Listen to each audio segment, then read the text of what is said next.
Bonjour et bienvenue dans cette vidéo gratuite dans laquelle je vais vous montrer comment obtenir un porc de 100 kilos en 4 mois. Mais rappelez-vous que la formation complète sur l'élevage de porc existe déjà et elle se trouve dans la description de cette vidéo. Donc, si vous voulez aller plus loin, vous irez dans la description de cette vidéo pour trouver cette formation. Alors ici, je veux attirer votre attention sur quelques informations clés qui vont vous aider à booster le rendement de cette activité. Alors, mais avant d'aller plus loin, on va commencer par un travail au niveau de nos croyances.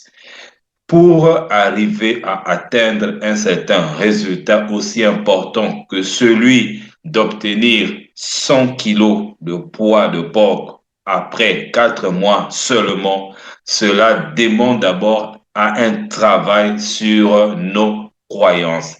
Effectivement, la majorité des gens ont des croyances vraiment limitantes qui les bloquent, qui les empêchent à gagner beaucoup d'argent dans cette activité. Pour avoir commis beaucoup d'erreurs et essuyé beaucoup d'échecs dans la porciculture, la plupart des gens ne croient plus que leur porc peut produire plus de poids en moins de temps. Mais quand on regarde la question de plus près, et c'est ça la grosse différence, quand on regarde la question de plus près, on se rend compte que c'est possible, mais à condition que les quatre conditions que je vais vous dévoiler dans cette vidéo soient remplies. Suivez très bien. Si vous respectez ces quatre conditions, par vous-même, vous allez comprendre que effectivement, c'est possible d'atteindre ce rendement. Alors, quelles sont ces quatre conditions à remplir? La première condition, c'est de choisir une bonne race. C'est la base. C'est le début de votre activité. Une bonne race de porc, c'est celle qui est capable de vous produire 1 kilogramme par jour. C'est là le nœud de la question. Si vous pouvez trouver un porc qui vous produit 1 kilogramme de poids par jour, à ce moment-là, votre objectif ou cet objectif de 100 kilos en 4 mois est réalisable. Il suffit de faire un petit calcul. Si vous avez 1 kilo par jour multiplié par 30 jours, ça vous fait 30 kilos et multiplié par 3 mois, ça vous fait 90 kilos et en 4 mois, vous réalisez aisément cet objectif. Vous allez me poser la question, mais Jean-Cyr, comment faire pour obtenir une bonne race? Il y a deux choses ou même trois que vous pouvez faire. La première chose, c'est de choisir déjà une race qui a ce type de rendement. Dans la formation complète, je vous donne la liste de toutes les races et leurs caractéristiques afin de vous permettre de faire le bon choix. Ça, c'est la première chose. La deuxième chose que vous pouvez faire, c'est de faire des croisements. Vous pouvez obtenir une bonne race hybride en faisant un bon croisement. Ça, c'est la première chose. La deuxième chose, la deuxième condition, c'est de bien nourrir le porc. Choisir un aliment qui a un indice de conversion faible. Cela vous permet d'avoir un bon rendement et à moindre coût.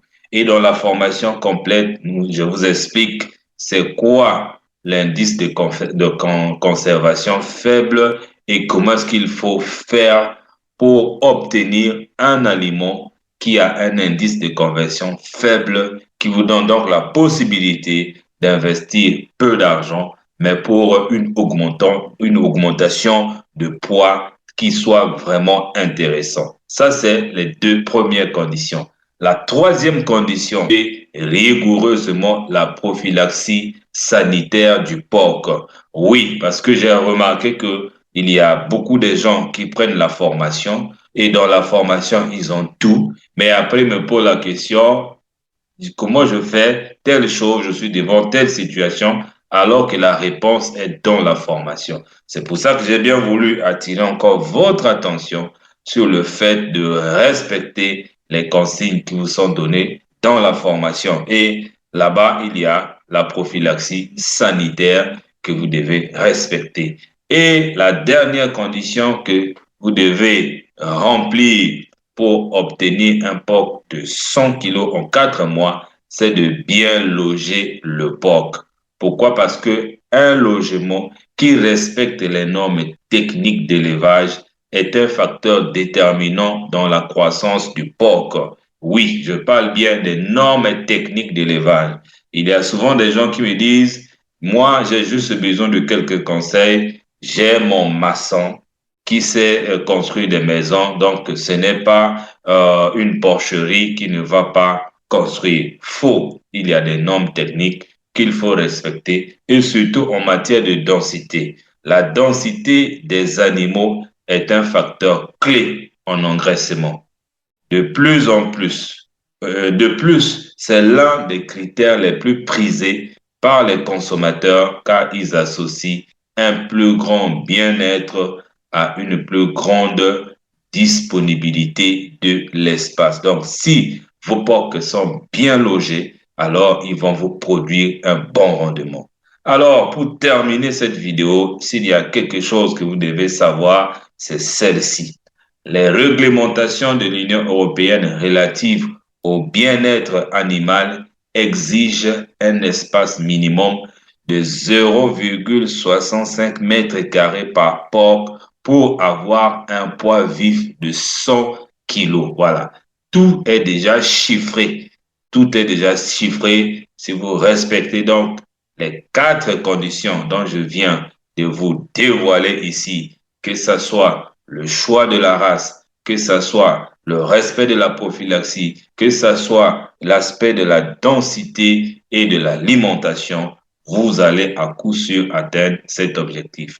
Moi, ça m'a fait plaisir. Maintenant, à vous de jouer et on se retrouve dans les prochaines occasions. Mais n'oubliez pas de vous abonner sur cette chaîne YouTube en cliquant sur le bouton s'abonner qui s'affiche déjà en bas et d'aller prendre la formation complète dans la description de cette vidéo.